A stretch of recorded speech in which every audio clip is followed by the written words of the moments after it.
mês passado nós fizemos a Turquia e Turquia, isso? Turquia, passado o grande Seljucos, os grandes Seljucos, que são os primeiros impérios turcos, que chegaram até, primeiro os turcos que chegaram até abocanharam a 3/4 do Império Bizantino. Esses turcos não são árabes. Então, uma vez que os árabes já foram para o centro, o Oriente Médio, a Espanha, eles ficam na Espanha, o Oriente Médio e no Mediterrâneo. Os árabes que vieram para a Ásia Central vieram para colonizar, na verdade, porque interessava o comércio por meio da religião. Porque sabiam que a difusão da religião era também uma difusão de comércio, como está falando no filme, se inserir nas sociedades locais,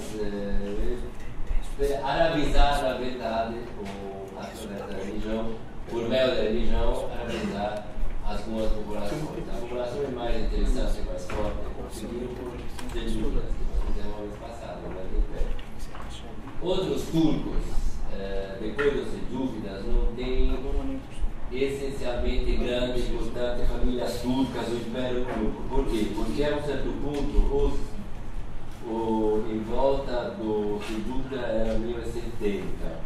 Depois de alguma outra família de Seljucos, de turcos Seljucos, e um grande império otomano a partir de 1281, turco.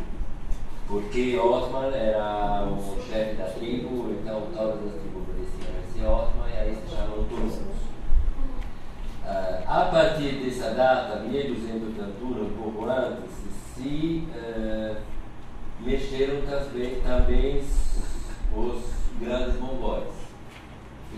Porque eles sabiam seguramente Mongólia era aqui, um pouco mais para cima do Kirguistão, aqui, acima da China, sabia seguramente que atravessar uma vez os Montes Urales, os Montes Altai, eles entravam nas regiões ricas, tanto de agricultura, cultivações, portanto comida, quanto de Uzbequistão, Turquestão, Turkmenistan, aí Afeganistão, deserto no qual os nômades sabiam já que os nômades estavam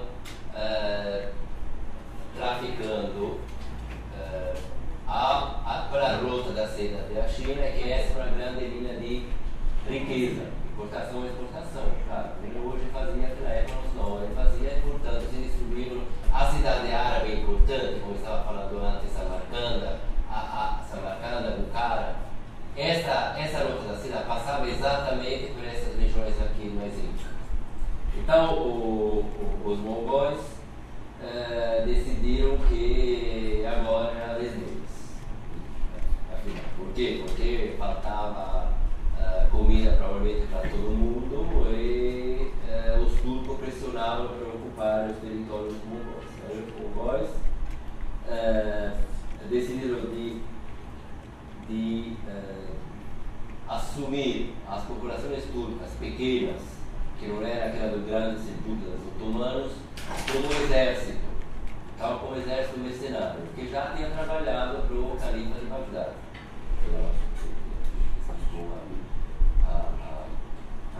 Né? Então, esse deslocamento de mongóis não é deslocamento de 2 milhões de mongóis, não existe isso. Era um grupo de mongóis que perceberam pequenas tribos turcas que estavam presentes no mesmo território, fizeram uma grande confederação e a partir do ano 1200 o Gengis Khan desce da Mongólia, atravessa os Altai, o Monte Altai que estavam aqui, com 200 mil pessoas, guerreiros. Agora não são todos mongóis. Mongóis é turco, por isso ele tem, afinal, turco branco, europoide e turco mongóis, porque a mistura virou uma diferença genética mesmo. Aí, os mongóis que se fazem a um certo ponto, em volta de 1280, 1280, 1300, os mongóis invadem os territórios dos nômades e aí aprendem muito, inclusive com eles assumem a religião islâmica, porque eles estão vendo que a religião islâmica é aquela mais organizada que organiza o comércio. E a estrutura do mongol não era chegar no território, ficar, comandar, se instalar. Era trazer todo o que podia trazer de ouro, de coisa que ganhou, de todos os minerais preciosos, na capital, Karakórum, da Mongólia. Então, aquela era importante. E era uma estrutura matriarcal. Então, entre os homens, e ao tempo dos homens a fazer a guerra, as mulheres comandavam o governo. Que ajudou, acho que eu falei isso na vez passada, que ajudou na organização do governo mongol, que eram todos nômades e guerreiros em pequena forma, porque no início não era isso, nem isso era guerreiro tanto. E foram os turcos uigures, que se misturaram com os mongóis, que hoje estão aqui, né? Então, que agora está na China, naquela época não era a China, os uigures estavam aqui. Na China, hoje a China, mas naquela época era território mongol, afinal era tudo Mongólia, e descem e vê todas essas riquezas de arquitetura e de disponibilidade de vida rica. O que dá para nascer, ele nasceu e leva para a capital. O que não dá para nascer, há um certo ponto, depois de Gengis Khan era só para fazer a guerra. Ele, segundo ele, teria que conquistar o mais possível da parte do mundo conhecido. Os filhos de Gengis Khan começam a estudar nas escolas e nas atividades da universidade e por meio da religião islâmica nos centros culturais da época, que eram Samarcanda, Bukhara, e a partir daquele período, o que nós temos hoje de arquitetura, de provas islâmicas, não é mais árabe, é mongol, que repete a arquitetura islâmica, mas muito mais cheia, floreal, muito mais geométrica, de coisas fantásticas, de cúpula enorme. Por quê? Porque a ideia dele era que o que era feito antes estava tudo errado, era para destruir, mas eles assumiram a região islâmica. Então, aumentaram o valor com as grandes e imensas construções que hoje temos no Samarcanda, no Bukhara, são da época mongol, não são da época árabe. São todos islâmicos, mas não são mongol, não são árabes. O cara está aqui, está no Uzbequistão. Hoje está no Uzbequistão. Aqui é Samarcanda. E aqui mais para cima, aqui é Bukhara. Tá? Então, ainda hoje, como era a zona desértica, era a rota da seda. Ela passava exatamente por aqui. Essas são as grandes cidades que são a flor, vamos falar da primeira invasão mongol. Porque a segunda grande invasão mongol, que são arquitetura e, portanto, cultura muito mais avançada, é da parte do Irã. No nosso momento, ficamos aqui na universidade para fazer o Irã. Então, eu vou mostrar alguma coisa. Tem que dividir bem essa quando fala, por exemplo, nessas áreas centrais, os Uzbequistão, sobretudo os Uzbequistão, Turkmenistão, que são todos turcos, Afeganistão. Essas aqui foi civilizada depois da entrada dos árabes, foi civilizada para os mongóis. Então, toda a família mongol pode se chamar o nome árabe, mas os mongóis, quando entraram na cidade, podemos assumir a religião e o chefe, o nome árabe, para poder casar com as moças das famílias ricas da região, que não comandavam, deixavam justamente a família rica da região para comandar a região, portanto, um comando local, mas ele não queria saber nem de agricultura, nem de controlar a administração. Ele só queria impostos, recolher as riquezas e levá-la para fora.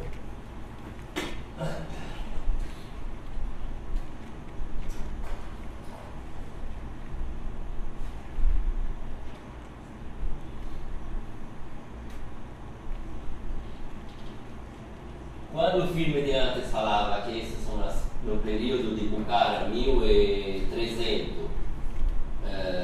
entre 1250 e 1300, foram construídas de grandiosas estruturas dos descendentes de Gengis Khan. Esse, por exemplo, é o início de uma rampa que era o maior centro astronômico da época, que eles construíram. Mas construíram como é que os mongóis eram muito aculturados nessas coisas. Eles pegavam todos o que era a manobalança árabe, tanto para construções árabe-islâmica, tanto para construção religiosa, quanto dos técnicos para fazer grandes obras de engenharia, e dos filósofos, dos físicos, dos matemáticos que sobraram no mundo árabe. Então,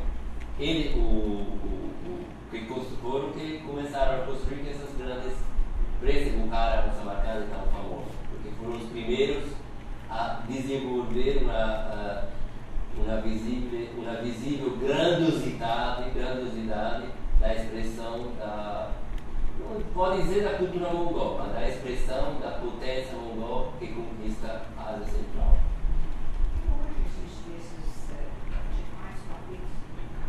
Sim, são dados, sim, claro.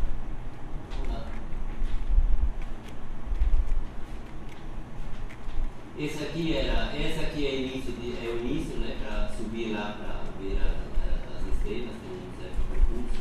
Esse aqui hoje é coberto, mas o final aqui era a entrada, era a saída da visão do sistema estelar. Essa aqui é ainda hoje essa cidade de Bukhara Samarcanda ficaram uma cidade, não sei como dizer, mas bem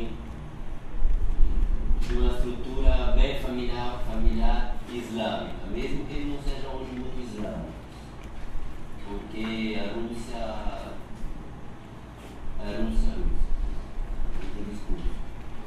mas tem ainda casas assim com um pátio no meio, com o pátio da família servindo. A estrutura, a mentalidade é assim que é interessante. A estrutura, a mentalidade hoje dos descendentes turco-mongol é que é o mesmo islâmico, só que não são islâmicos. Eles falam que são islâmicos, mas não são. Eles nem falam na verdade. Aí bom,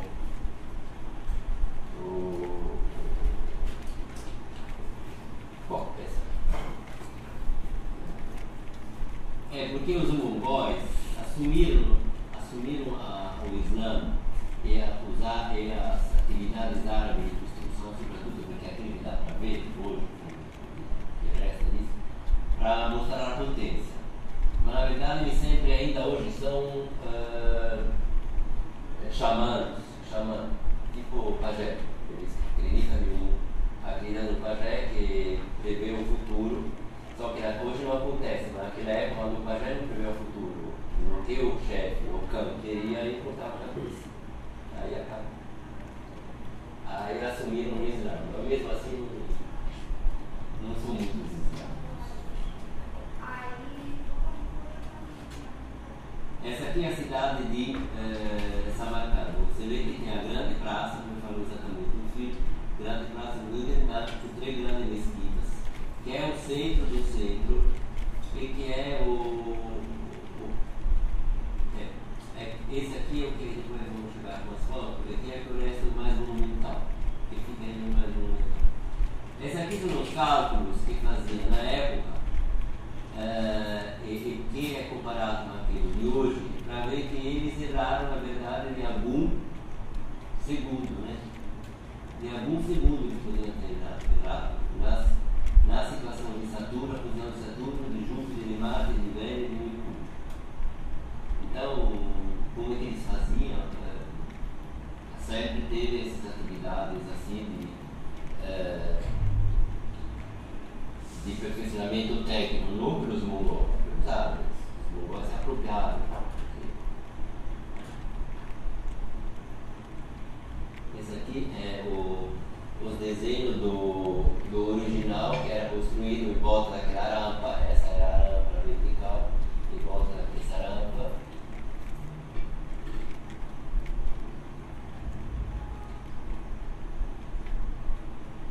Em volta da rampa era a construção original, era um redondo interessante, com uma rampa central que subia porque chegava até uma altura de terraço. Então, as construções são construções refinadas, mas eles tinham engenheiros arquitetos praticamente altos, que era o máximo daquela época.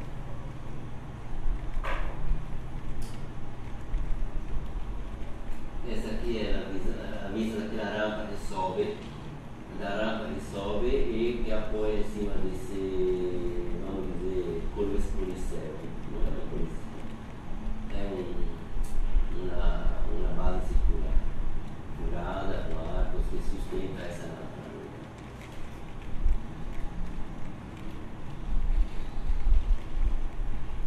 Aqui é o astrônomo, e tem várias tumbas hoje restando dos que construíram essa. Esses são os árabes, então essas tumbas, porque os técnicos naquela época eram. Isso aqui tudo um cálculo que eles fizeram, não é para ler, é para mostrar que já naquela época eram refinados nessas técnicas, e os mongóis sustentavam esses estudos, eles não destruíram. Esse aqui é um instante, esse aqui é um sol. Essa aqui são as várias letras dos horários do dia. Essa aqui era a rampa que subiu, depois estava fora as estrelas que entravam nesse buraco, nesse espaço eram estudadas. E essa aqui é interessante porque aí dá para mostrar, é melhor em outras, como essa aqui eu queria mostrar para você. Esse aqui é para ver como os mongóis introduziram o azulejo, o refinado do azulejo, na verdade. Porque se você lembra dos seljuques turcos, ele não era tão refinado assim nos azulejos, na decoração, etc. Porque era de outra época, essa intenção do cobalto, de misturar as cores, secar, puxar, e cozir as cores até a cor. Então, essa característica é exclusivamente mongol. Parece, mas os turcos, só os turcos otomanos chegaram depois, porque era 1400, já de novo aprenderam os povos mongóis a transformar a cidade de Istambul numa cidade cheia de azulejo, de rafinadíssimos desenhos floreais, etc. Eu tenho uma coisa aqui para mostrar, eu acho que essa aqui é interessante, as troncos, trompetas que usavam antigamente, que usam ainda quando tem o casamento. Alguém me perguntou, a cultura como é que é? A expressão cultural hoje desses povos, essas coisas. Aqui você tem Tamerlão, que é o grande imperador depois de Gengis Khan. E aí o que fazia nesse? Por que eu estou falando de Gengis Khan e Tamerlão? Gengis Khan conseguiu destruir tudo o que foi construído antes. O que nós temos construções hoje, no Uzbequistão, Turkmenistan,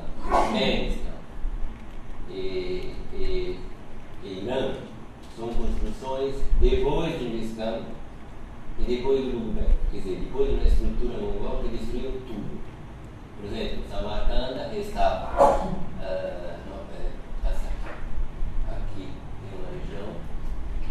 aqui tem uma região importante arqueológica aqui passa um rio que se chama Amudar, que dividia, é onde hoje divide o Uzbequistão com o Turkmenistão. Aqui tem uma zona arqueológica de cidade importantíssima, antiga. Quem destruiu isso foi o Gengis Khan. Como ele não chegou,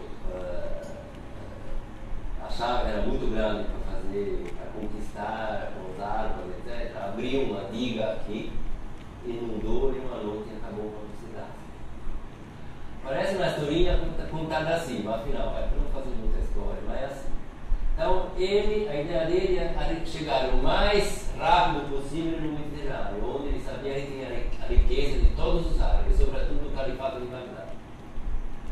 Tanto que se você tem os mongóis, de 1400, eles chegaram até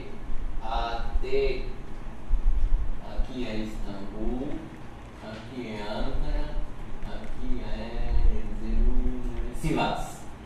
Mesmo sendo um pedacinho ainda do Império Bizantino, um pedaço do Império Turco-Otomano, eles chegaram até essa cidade, Sivas. Então, essa zona era considerada a zona mais rica.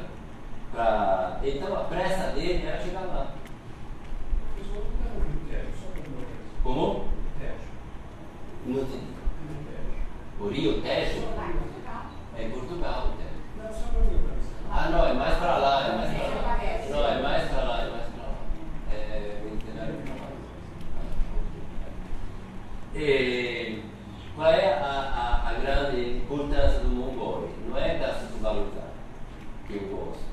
É a tecnologia de guerra que eles inventaram. Quer dizer, a famosa espada mongol, que é assim, na verdade foi inventada, eles assumiram, por meio dos árabes, a espada que chamam de espada de Damasco. É um aço puro de um carbono específico que não quebra. Quando as espadas, as armas ocidentais, cristãs, cruzadas, aí na parte de arma ainda tinha a espada que fazia assim, assim ou assim, e aí quebrava-se. Essa espada é importante, é um cavalo que eles adotaram ou inventaram, ou era já da Sibéria, um cavalo pequeno, baixinho e rápido, que ainda hoje existe em todo o norte do Kirguistão, do Cazaquistão, em todo o norte da Sibéria, que é muito rápido e que, portanto, ele viajava muito rapidamente. Quando os ocidentais, ou os árabes, ou quem já estava lá nessa cidade, achavam que ele chegasse daqui 3 dias, à noite já ele estava lá à noite.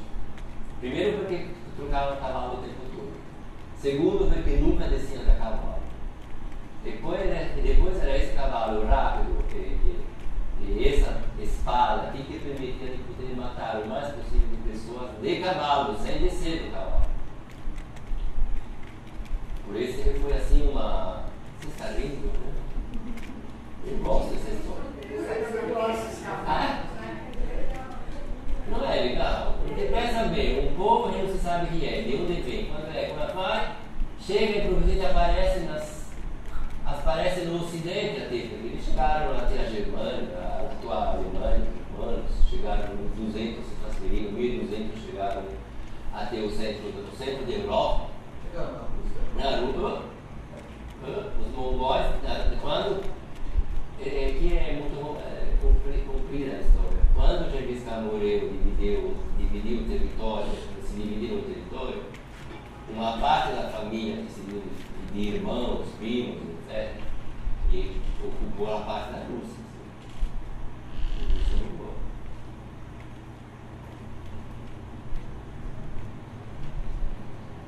Isso não vai fazer mais nada, não para mostrar. Então, é a corneta que parece que naquela época tinha, antes dos árabes, mesmo os árabes suportaram muito o percurso budista no meio da Ásia. E os nômades budistas tibetanos tinham, acho que ainda tinha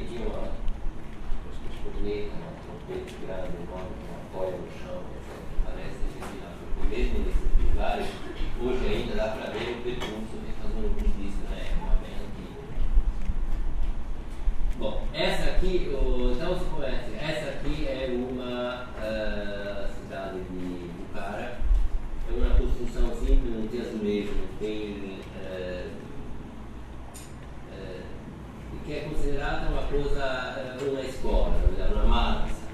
Então, a madrasa, no início, era uma coisa bem pesada, assim, com a coluna laterais, com cúpula, com esses arcos, com essas portas, era na sala aqui é fechada, era aberta, a sala dos estudantes. E ainda é um elemento que pode voltar à ideia do Seljuques quando construíram tudo em tijolinho. Vocês lembram? Era tudo em tijolinho. É? A ideia é que ainda não são muitos mongóis que comandam, porque isso dá para ver assim, que constrói, mas são o mongói que comanda a região e que outras populações, tipo turco, tipo locais, constroem, porque não tem uma presença de azulejo, não tem uma presença de riqueza que os mongóis trazem. Então, é seguramente uma das primeiras ocupações. Essa era a relação entre arquiteturas que podemos ver quando aconteceu. Aconteceu quando ainda tinha o Império Grande Seljuques organizado e os mongóis estavam chegando, ou ocuparam, mas ainda não se intrometeram no sistema cultural local. Aqui é diferente. Aqui vocês têm uma apresentação em cima de uma mesquita ou de uma escola, uma decoração super refinada. Você vê que tem a escrita árabe, mas é muito mais refinada. Agora, não são os mongóis que fizeram isso pessoalmente, foram a manufatura árabe que estavam lá, que eles ocuparam e que mandam trabalhar todo mundo.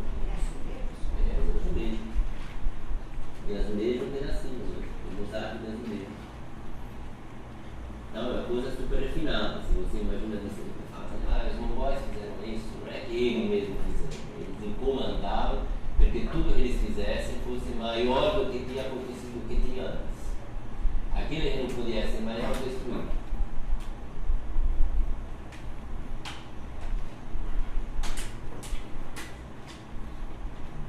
Essa aqui é a entrada na mesquita e aí começa uma nova ideia da mesquita. Esse terraço aqui é um terraço para falar a população. A população na frente da mesquita, não dentro como fazia o Moizinho antes com o biado e o mimbar. Ainda existe um símbolo, mas agora eles falam, o Moizinho fala aqui no terraço. Por quê? Porque o chefe da população mongol que se instala nessa cidade, ele precisa falar ao povo, não do palácio dele, mas uma estrutura que seja uma estrutura que o povo islâmico aceita dentro da mesquita. Agora, como ele não está dentro da mesquita, ele tem que construir um terraço para o campo poder falar à população. Então, vira um elemento religioso, porque as duas coisas se misturam. Aí acabamos de mineiros, então? Vou chegar lá. Não, a pergunta é interessante, mas deixa eu vou explicar com ela. Agora, o que eles não esquecem, você vê essa decoração aqui, é uma coisa louca, não tem Oriente Médio na Equador dos Árabes. É muito mais trabalhado. A maravilhosa árabe, a artesanato árabe se especializou também. Refinou. Mas os mongóis nunca esquecem que eles moravam na Yurta. Então, se aqui era apartamento, o chefe sempre preferia morar e dar comando a partir da Yurta. A Yurta era o símbolo de comando. Então, mesmo num grande palácio, ele as concubinas podiam morar nos apartamentos, mas ele comandava a Yurta. Era aquilo que nós vimos uma vez passada, aqui na tenda grande, não é uma tenda assim, era uma tenda redonda. Então eles mantêm essa relação com a tradição dele também. Essa aqui é quando se fala de Khan, o Khan é o chefe militar e o chefe civil dos mongóis. Porque era o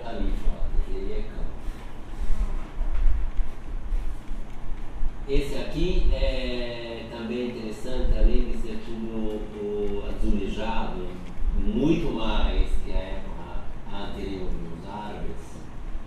Esse é um grande palácio para as concubinas. Então, cada concubina morava em uma dessas torres. 1, 2, 3 e por aí vai. E o que acontece no Uzbequistão é interessante isso. Vocês têm tijolo azulejado, uma base das colunas em pedra, e as colunas externas, as colunas tanto de sustentar a estrutura quanto decorativa, é de madeira. É uma madeira duríssima que não permite bicho, como se chama? Cupim, e que são troncos de árvore que têm até 1.000 anos. Provável. E que hoje não tem mais. Não tem mais essa árvore. Então, a tradução dele é essa é uma cidade ainda de hoje, que é com estrutura de adobe, se você quiser. Esse aqui é um pedaço de terracota, é isso? Cerâmica. Que é interessante porque é produzida lá mesmo em Samarcanda, era produzida em Samarcanda e Bukhara, é que é muito parecida com a cerâmica que vocês encontram na Renascença na casa de Florença. Por isso da Renascença. Então, uma ligação por o fato de tinha esses comércios, sempre teve, os comércios se desenvolveram nessa época. Tanto que os árabes fecharam porque os mongóis estavam chegando, fecharam o mundo árabe, oriental, ocidental, para ele continuar controlando a mercadoria, os mercados que vinham da Europa.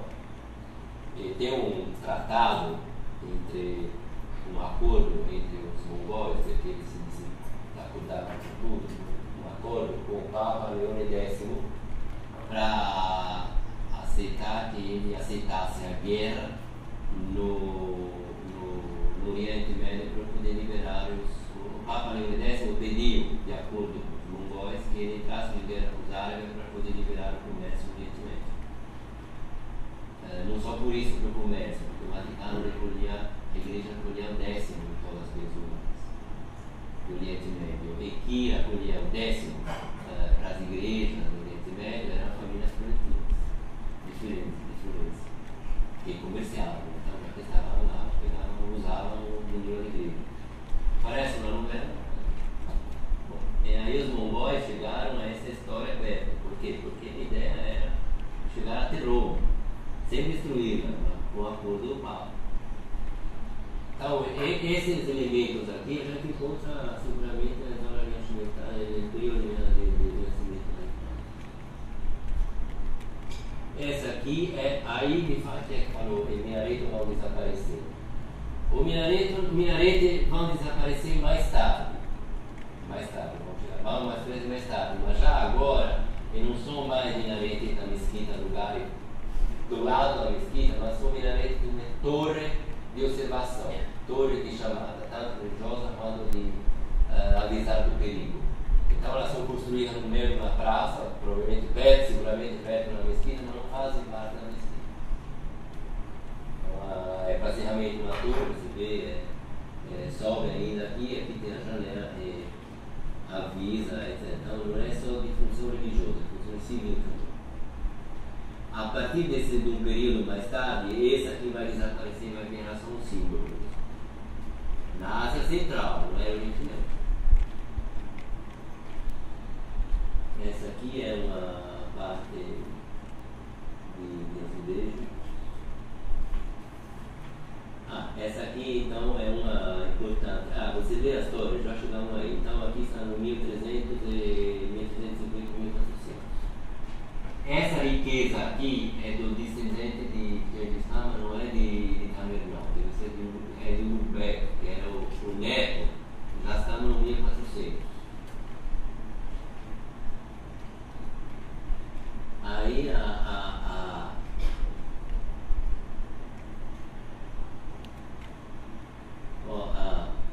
azulejo para ser refinados. Dá para ver? Não, não dá isso.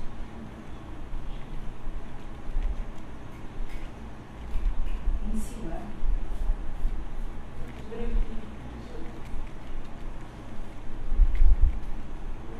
O segundo, né? É isso. Não sei se dá para ver. Vou diminuir um pouco.